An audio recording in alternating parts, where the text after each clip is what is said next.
Rolling action. এই তো আমার মেয়েটাকে কি সুন্দর লাগছে দেখতে, কারো নজর না লেগে যায়। কিন্তু মা, সবাই যে আমায় বলে আমি মাতালের মেয়ে, আমি খুব খারাপ। ওসব কথা বলতে নেই। মানুষের স্বভাব, চরিত্র, ব্যবহারই তো তার পরিচয়।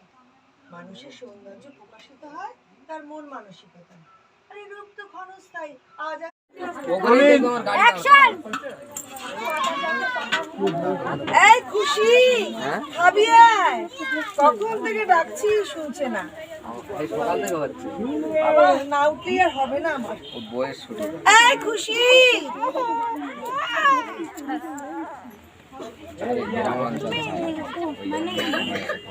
নিলে না ওপরে ওঠে না। উপরে গ্রামের হ্যাঁ। লোক কি সব বলছে, তোমার কোথায় মুখের যাচ্ছ? দিকে তাকিয়ে এতদিন কিছু বলিনি। তোমরা এই গ্রাম ছেড়ে যত তাড়াতাড়ি সম্ভব চলে যাও। ওই সান্ত্বনা দিয়ে এসে তোমাকে বলবে, তুমি তখন এই ডায়লগটুকু বলবে। শুনলেন তো, গ্রামের লোক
কোনোদিন এরকম কিছু যে হবে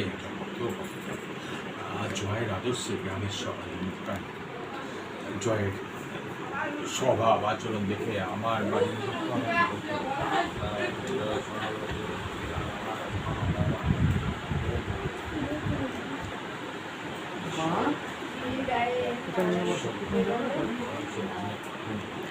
সামনে লোক যে কতটা ভয়ঙ্কর জয়কে না দেখলে বুঝতাম এইটুকু একটা ছি ছি ছি ছি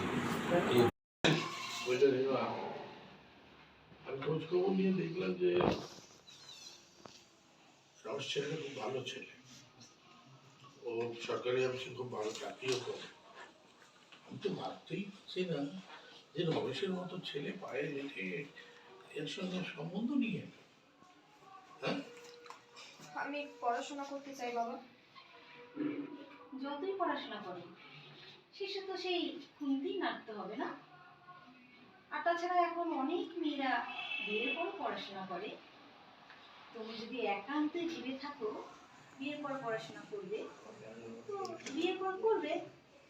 কিন্তু আমার বয়স আর ওনার বয়সটা তো সম্মান ছেলেদের একটু বেশি বয়সী ভালো। তোর বাবা তো আমার থেকে কত বড়, আমাদের কি কোনো সমস্যা আছে বল? আমি বলছি কি জানিস তো, 10-12 লাখ টাকা কম দিয়ে এরকম ছেলের সাথে সরকারি অফিসারের সঙ্গে বিয়ে দেওয়া কোনো মতেই সম্ভব না। এরকম ছেলে পর একটা ভাগ্যের ব্যাপার।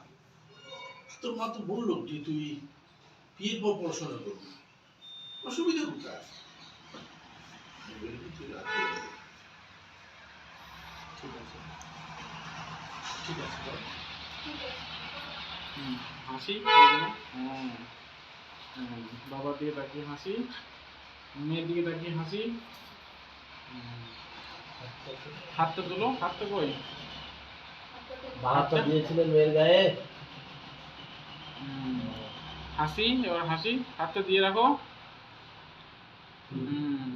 দর্শক কাঁদে হাত